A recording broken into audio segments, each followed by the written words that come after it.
படிச்சாலும் பிரயோஜனம் இருக்குமான்னு தெரியாது.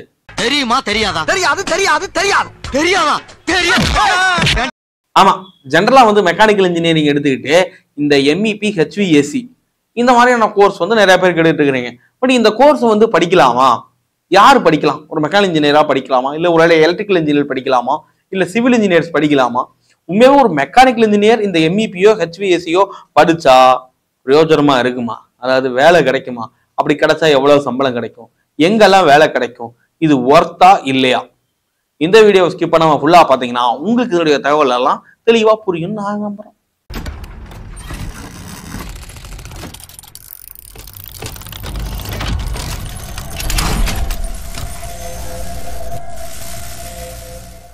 வெல்கம் ஃப்ரெண்ட்ஸ், உங்கள் கேகே ஃப்ரம் எம்இசில இருந்து. ஏன்னா அதான் ஏதாச்சும் ஒரு கோர்ஸ் படிக்கிறதே எதுக்கு, நம்ம வந்து அடுத்த லெவல் போகணும், நிறைய சம்பளம் வாங்கணும், ஈஸியா வேலை கிடைக்கணும், ஹார்ட் ஹீரிங் போகணும் அப்படிங்கிற ஒரு காரணத்துக்காக தான் நம்ம ஒரு கோர்ஸை படிக்கிறக்கே முற்படுறோம். ஆனா இந்த கோர்ஸ் இந்த எம்இபி, நிறைய பேருக்கு எம்இபினாவே என்னன்னு டவுட் இருக்கும் இல்லையா? எம்இபி டிசைன் அப்படின்னு சொல்லுவாங்க, மெக்கானிக்கல் எலக்ட்ரிக்கல் பிளம்பிங் அப்படின்னு வச்சுக்கோங்க. ஸோ இதான் இந்த எம்இபி டிசைன்ல என்ன இருக்கும். ஆக்சுவலா இந்த எம்இபி டிசைன் இன்ஜினியருக்கு ஃபீல்டுக்குள்ள என்ன வேலை அப்படிங்கிறத நீங்க தெரிஞ்சுக்கோங்க ஃபர்ஸ்ட். அந்த வேலையை வச்சுதான் நீங்க என்ன படிப்பீங்க அப்படிங்கிறதும் இருக்கும். இப்போ மெக்கானிக்கல் எலக்ட்ரிக்கல் பிளம்பிங் அப்படின்னா electrical lines, plumbing lines, mechanical lines, so இது எல்லாத்தையும் உள்ளடக்கின ஒரு டிசைன் தான் எம்இபி அப்படிங்கிறது. இப்போ ஒரு இண்டஸ்ட்ரியோ, ஒரு இண்டஸ்ட்ரி எடுத்துக்குவோம், ஒரு ஆயில் அண்ட் கேஸ் இண்டஸ்ட்ரியை எடுத்துக்கிட்டோம் அப்படின்னா அந்த இண்டஸ்ட்ரிக்குள்ள பைப் லைன்ஸ் வரும், பிரைமரியான பைப் லைன்ஸ் வரும். பட் அந்த பைப் லைன் கூடவே எலக்ட்ரிக்கல் லைன்ஸும் வரும்ல, எல்லா பக்கம் லைட் வேணும், அது வேணும், இது வேணும், மோட்டர் ஓடணும், இதுக்கு எலக்ட்ரிக்கல் லைன்ஸும் போடணும். ஸோ அந்த பைப்ல இருந்து எலக்ட்ரிக்கல் லைன்ஸை எப்படி கொண்டு போக போறீங்க? பைப் லைன் மேலேயே சுற்றி கொண்டு போக போறீங்களா? நம்ம வீட்ல எல்லாம் கொண்டு வர மாதிரி, இல்லை அதுக்குன்னு தனியாக ரேக் அடிக்கணுமா? என்ன டைப் ஆஃப் ரேக் அடிக்கணும்? அது வேற யாரையும் டிஸ்டர்ப் பண்ணாமல் இருக்கணுமா? ஏன்னா சில சர்வீஸ் போகும்போது உங்களுக்கு டிஸ்டர்பன்ஸ் தெரியக்கூடாது. அந்த மாதிரி ஸோ உங்களுடைய டிசைன்ஸை அதில் காட்டணும் எலக்ட்ரிக்கல். தென் பிளம்பிங், நார்மலாக நீங்கள் அந்த இண்டஸ்ட்ரி பைப் லைனில் போனீங்க அப்படின்னா இண்டஸ்ட்ரிக்கில் நீங்கள் யூஸ் பண்ண வேண்டிய பைப் லைன்ஸும் இருக்கும். ஸோ உங்களுக்கு குடி தண்ணி வேணும், சுடு தண்ணி வேணும், ஸோ உங்கள் பாத்ரூம்க்கு, உங்கள் யூட்டிலிட்டிக்கு, இதுக்கெல்லாம் நீங்கள் வாட்டர் யூஸ் பண்ணுவீங்க. அந்த வாட்டரோட பைப் லைனை எங்கே நீங்கள் விடணும்? ஓகேவா? ஸோ அப்போ வேஸ்டேஜ் எல்லாம் எங்கே போகணும்? ஸோ இது எல்லாமே பக்காவாக சேர்த்து ஒரு பிளான்ட்ல, ஒரு பெரிய பில்டிங்ல பிளான் பண்ணக்கூடிய ஒரு இன்ஜினியர் தான் எம்இபி அப்படிங்கிறவர். ஏன்னா இப்போ ஜென்ரலா பாத்தீங்க அப்படின்னா ஒரு சிவில் இன்ஜினியர் எடுத்துக்கிட்டீங்கன்னா ஒரு வீடை பக்காவா பிளான் பண்ணிடுவாருன்னு வச்சுக்கோங்க. ஒரு வீடு வேணாம், ஒரு ஷாப்பிங் காம்ப்ளெக்ஸ், ஓகேவா? ஸோ ஒரு ஷாப்பிங் காம்ப்ளெக்ஸ் வந்து பக்காவா வந்து பிளான் பண்ணிடுவாரு, ஸ்கெச் பண்ணிடுவாரு, 3D ஸ்கெச் பண்ணி கொடுப்பாரு. இப்போ ஒரு எம்இபி இன்ஜினியர் என்ன பண்ணணும் அப்படின்னா இதுல எங்கெல்லாம் டக்ட் வரும், ஏசி டக்ட் எல்லாம் இருக்கு இல்லையா, அது ஏசி டக்ட் எங்கெல்லாம் வரும், எலக்ட்ரிக்கல் லைனை எங்க கொண்டு போகணும், ஏன்னா ஏசி பக்கத்துல எலக்ட்ரிக்கல் லைனை கொண்டு போகலாமா, டக்ட் பக்கத்துல கொண்டு வரலாம், டக்டுக்குள்ளேயே கொண்டு போகலாமா, ஸோ இந்த மாதிரி கதைகள்லாம் இருக்குது இல்லையா? ஸோ இந்த நார்ம்ஸ் எல்லாம் ஸ்டாண்டர்ட்ஸை ஃபாலோ பண்ணியும் பிளஸ் இங்க கஸ்டமருக்கு எந்த நீங்க யூஸ் பண்ணும்போது எலக்ட்ரிக்கல் லைன், பிளம்பிங் லைன் உங்களுக்கு டிஸ்டர்ப் பண்ணக்கூடாது, டிஸ்டர்ப் பண்ணாத மாதிரியும் அமைத்து யோசித்து ஒரு டிசைனை பண்ணி கொடுப்பதுதான் இந்த எம்இபி இன்ஜினியரோட வேலை. அவ்வளவுதாங்க மேட்ரு. நல்லா புரிஞ்சுக்கணும். MEP engineer, MEP design engineer, சரியா? எம்இபி டெக்னீஷியன் கிடையாது. ஓகே, நெக்ஸ்ட் இந்த ஹெச்விஏசி, ஹெச்வேக் அப்படின்னு கொஞ்சம் ஸ்டைலாக சொல்லிக்கிட்டு இருக்கிறோம். ஹெச்வேக்ங்கிறது heat ventilation and air conditioning அப்படிங்கிறது தான் ஹெச்வேக், ஹெச்விஏசி. இது வந்து இன்னும் சூப்பரான ஒரு கோர்ஸ். அந்த ஹெச்விஏசி டிசைன் இன்ஜினியருக்கு என்னன்னா, உதாரணத்துக்கு இப்போ இந்த ரூம் இருக்கு, வந்து பார்த்தீங்கன்னா இந்த ரூம் வந்து ஒரு 10க்கு 20 சைஸ் இருக்கு. இந்த ரூமுக்குள்ள அதிகபட்சமா ஒரு 4 பேர் நாங்கள் உட்காந்து வேலை செய்வோம். ஓகே, அப்போ 4 பேர் உட்காந்து வேலை செய்யறோம், 4 சிஸ்டம் போட்டிருக்கோம் அப்படின்னா இந்த ரூமை கூல் பண்றதுக்கு இந்த ரூமுக்குள்ள எவ்வளோ ஏசி காத்து வேணும், ஓகேவா? இந்த ரூம்ல எவ்வளவு ஹீட் ஜென்ரேட் ஆகும், எத்தனை பேர் இருக்கிறாங்க, எவ்வளவு நேரம் இருக்கிறாங்க, இதை பேஸ் பண்ணி இந்த ரூமை ஒரு 23, 24, 22 டிகிரிலேயே மெயின்டைன் பண்ணணும் அப்படின்னா எவ்வளோ டன் ஏசி வேணும். அப்போ அவ்வளோ டன் ஏசி வேணும் அப்படின்னா அந்த ஏசியோட ப்ளோயர் வெண்ட் இருக்குது இல்லையா, அந்த வெண்ட் என்ன சைஸ்ல இருந்தா இவ்வளவு கிடைக்கும் இப்படிங்கிறதெல்லாம் கணக்கு. அப்ப டக்ட் என்ன பேர் சைஸ் இருக்கணும், ஏன்னா இது மாதிரி 10 ரூம் இருக்கும், 100 ரூம் இருக்கும். அப்ப 100 ரூமுக்கு போகும்போது அங்க ஃபேன் என்ன ஸ்பீட்ல ஓடணும், புரியுதுங்களா? சோ இதுக்கு அதுக்கு என்ன போடணும். அப்ப டக்ட் நிறைய வளைஞ்சு வந்துச்சு அப்படின்னா காத்து சரியா வராது. அப்ப எங்கெங்கெல்லாம் எக்ஸ்ட்ரா ஃபேன் நீங்க வைக்கணும், எங்கெங்கெல்லாம் கண்ட்ரோல் யூனிட்ஸ் வைக்கணும். இந்த ரூம்னா இந்த ரூம் தனி ஏசிக்கு, இங்க தனி கண்ட்ரோல் யூனிட் வேணும். ஸோ இந்த கண்ட்ரோல் யூனிட்ஸ் எங்கெங்கெல்லாம் நீங்க கொடுக்கணும் இப்படிங்கிறது எல்லாத்தையுமே டிசைன் பண்றது தான் ஒரு ஹெச்வேக் டிசைன் இன்ஜினியரோட வேலை. அதாவது heat ventilation and air conditioning அப்படிங்கிறது. இப்பவே கண்ண கட்டுது. அதுல இதெல்லாம் சொல்லுவாங்க, ஏர் ஹேண்ட்லிங் யூனிட் AHU அப்படின்லாம் நிறைய இடத்துல நீங்க ஷாப்பிங் காம்ப்ளெக்ஸ்ல எல்லாம் போனீங்க அப்படின்னா AHU அப்படின்னு எழுதி வச்சிருப்பாங்க ஒரு ரூம் ஃபுல்லா, ஏர் ஹேண்ட்லிங் யூனிட் அப்படின்னு. ஏன்னா ஆக்சிஜன் உள்ள வர்றதுக்கும் வெளியே போறதுக்கும் எல்லாமே அவங்க வந்து ஃபுல்லா யோசிக்கணும்.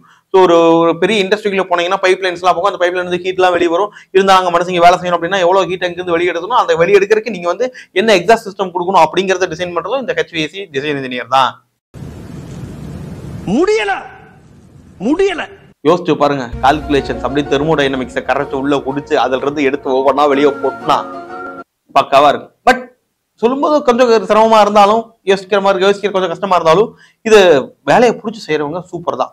ஸோ இப்போ இந்த HVACக்கும் இந்த MEP டிசைன் இன்ஜினியருக்கும் உண்மையாவே ஃபீல்டுக்குள்ள ஸ்கோப் இருக்குதா அப்படின்னா எவ்வளோ செலவானாலும் பரவாயில்ல. AutoCAD, SolidWorks, Creo, CATIA, ANSYS, HyperMesh இந்த மாதிரி எல்லா சாஃப்ட்வேரையும் படிச்சு முடிச்சுட்டு ஒரு ஏசி ரூமில் உட்காந்து கால் மேலே கால் போட்டு கை நிறைய சம்பளம் வாங்க போறேன் இப்படியெல்லாம் யோசிச்சுட்டு இருந்தால் டிசைன் இன்ஜினியர்லாம் ஆக முடியாது. ஏன்னா டிசைன் இன்ஜினியர் ஆகணும் அப்படின்னா உங்களுக்கு வெறுமனே சாஃப்ட்வேர் மட்டும் தெரிஞ்சா பத்தவே பத்தாது. Unit conversion, important formulas, dimensions எப்படி மார்க் பண்ணணும், GD&T simple, drawing sheet selection, material selection, technical calculation, important formulas, data book reference, reverse engineering, measuring instruments handling, இது எல்லாமே உங்களுக்கு தெரிஞ்சிருக்கும். இது கூட தான் சாஃப்ட்வேரும் தெரிஞ்சிருக்கும். அதே மாதிரி ஒரு டூலை பிராக்டிஸ் பண்ணும்போது சும்மா கலர் மாடல் மட்டும் பண்ணா பார்த்தாது, அதை மேனுஃபேக்சரிங் பண்றதுக்கான ஒரு டீடைல் டிராயிங்கும் உங்களுக்கு கொடுக்க தெரியும். இதெல்லாம் உங்களுக்கு கற்றுக் கொடுக்க நாங்க வச்சிருக்கிற கோர்ஸ் தான் CDE, சர்டிஃபைட் டிசைன் இன்ஜினியர். நான் முதல்ல சொன்ன ஃபண்டமெண்டலும் சாஃப்ட்வேர்ஸும் உங்களுக்கு கற்றுக் கொடுக்கறதுக்கு 30 டேஸ் ட்ரைனிங் இருக்கு. எங்க ட்ரைனிங்ல கண்டிப்பா நீங்க அந்த டிராயிங்கை மேனுஃபேக்சரிங்காக நீங்க கொடுக்குற அளவுக்கு உங்களை நாங்க தயார் பண்ணுவோம். தயார் பண்ணி அப்படியே அனுப்பிச்சு சும்மா ஒன்றும் அனுப்ப மாட்டோம். இங்கிருந்து நீங்க வெளியே போகும்போது கண்டிப்பா வேலையோட தான் வெளியே போவீங்க. ஸோ இப்போ இந்த HVACக்கும் இந்த MEP டிசைன் இன்ஜினியருக்கும் உண்மையாவே ஃபீல்டுக்குள்ள ஸ்கோப் இருக்குதா அப்படின்னா இருக்குதுங்கய்யா, சிறப்பா இருக்குது, பக்காவா இருக்குது. அவ்வளவுதான் சார், இதைத்தான் சார் உங்கள்கிட்ட இருந்து எதிர்பார்த்தோம்.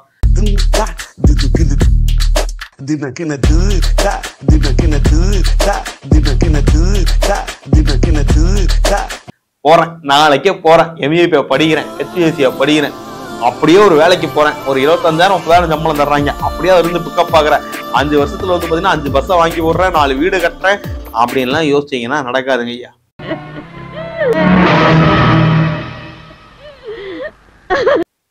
ஆமா, ஏன்னா நீங்க நம்புறதுனாலும் அதான் நெசம். என்ன பிரச்சனை ஆகுது அப்படின்னா இந்த HVAC டிசைன் அந்த MEP டிசைன் இன்ஜினியர், இந்த ரோலுக்கு நீங்க போறதுக்கு என்னன்னா உங்களுக்கு நிறைய நாலேஜ் வேணும். சார் கரெக்டா சார் கோர்ஸ் படிக்கிறான், கோர்ஸ் படிச்சா நாலேஜ் கிடையாதா அப்படின்னா எஸ், கண்டிப்பா கிடைச்சிடும். ஆனாலும் உங்களுக்கு ஃபீல்டு எக்ஸ்பீரியன்ஸ் இருக்கணும் அப்படின்னு இண்டஸ்ட்ரி எதிர்பார்க்குது. ஏன்னா ஜென்ரலா நான் பார்த்த வரைக்கும் HVAC டிசைன் கோர்ஸை படிச்சுட்டு ஒரு ஃப்ரெஷரா உள்ள என்டர் ஆகும்போது என்ன பிரச்சனை வருது அப்படின்னா, you are not eligible, we are looking for only experience candidate அப்படின்னு கம்பெனி சொல்லுது. அடே எவனாவது வேலை கொடுத்தா தானே எங்களுக்கு எக்ஸ்பீரியன்ஸா கிடைக்கும் அப்படின்னு நீங்க மைண்ட் வாய்ஸ்ல பேசலாம், எனக்கும் அந்த மைண்டுக்குள்ள தோணுது. ஆனா இண்டஸ்ட்ரி அதை அக்செப்ட் பண்ணிக்கல. Industry expecting only experience candidate in this field.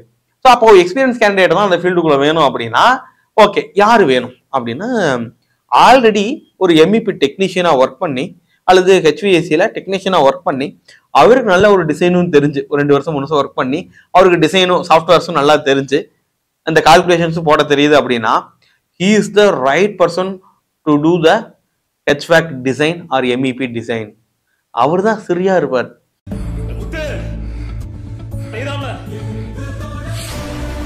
ஏன்னா அவருக்கு தான் ஃபீல்டுக்குள்ள என்ன பிரச்சனை வரும், இங்க டக்ட் நீங்க வரைஞ்சலாம் டப்பன்னு, பட் அங்க இன்ஸ்டாலேஷன் பண்றதுக்கும் அங்க வந்து உங்களுக்கு நீங்க போயிட்டு வர்றதுக்கும் கஸ்டமருக்கும் எந்த டிஸ்டர்பன்ஸும் இல்லாம ஒருத்தர் யோசிச்சு பண்ணணும் அப்படின்னா அவர் ஆல்ரெடி அந்த ஃபீல்டுக்குள்ள ஒர்க் பண்ணி பார்த்துருக்கணும் டெக்னீஷியனா.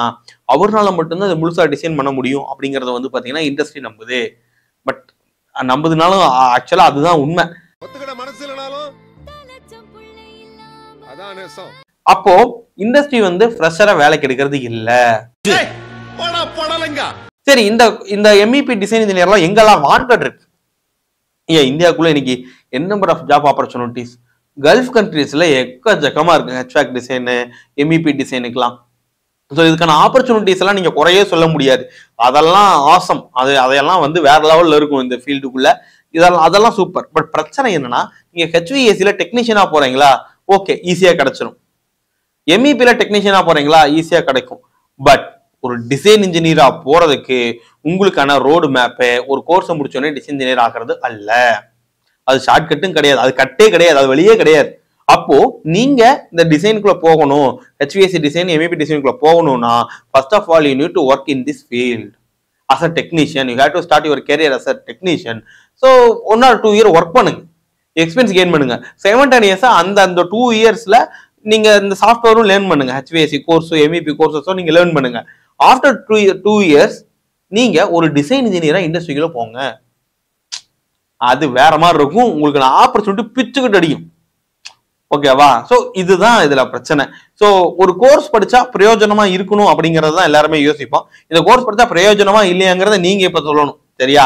ஏன்னா இது ஒன்றும் சாதாரண வேலை கிடையாது. இந்த வேலை சூப்பரான வேலை, நல்ல growth இருக்குங்கிறத நான் சொல்லியிருக்கேன். இதுல உள்ள ஒரே ஒரு சிக்கல் நான் பார்த்த வரைக்கும், ஃப்ரெஷரா உள்ளுக்குள்ள என்டர் ஆகிறதுக்கான வாய்ப்புகள் 99% இல்லை. அந்த 1% ரெஃபரன்ஸ் இருக்கு.